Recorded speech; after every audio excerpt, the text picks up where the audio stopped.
السلام علیکم دوستو، ربا، سود اور انٹرسٹ، یہ تین لفظ ہیں مگر ایک ہی چیز کے لیے ہے جو کہ حرام ہے اسلام میں۔ سود لینا بھی حرام ہے، سود دینا بھی حرام ہے، اور یہ ایسا حرام قطعی ہے کہ اگر کوئی اس کو حرام نہ کہے تو وہ کافر ہو جاتا ہے۔ اور جو سودی لین دین کرتے ہیں انہیں ڈرنا چاہیے کہ بظاہر تو ان کو لگ رہا ہوتا ہے کہ ہم پیسے والے بن رہے ہیں اور سود کے ذریعے کاروبار کو فروغ دے رہے ہیں، مگر یہ صحیح نہیں،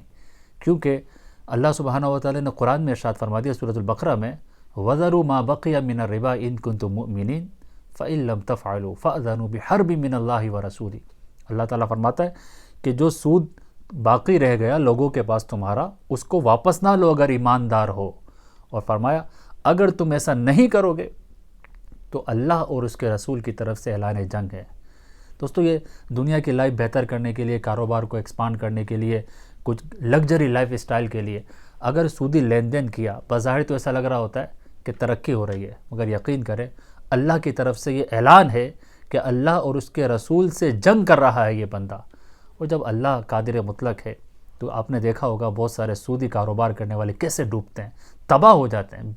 برباد ہو جاتے ہیں۔ بظاہر ترقی کرتے ہوئے اوپر جا رہے ہوتے ہیں مگر ایک ہی جھٹکا لگتا ہے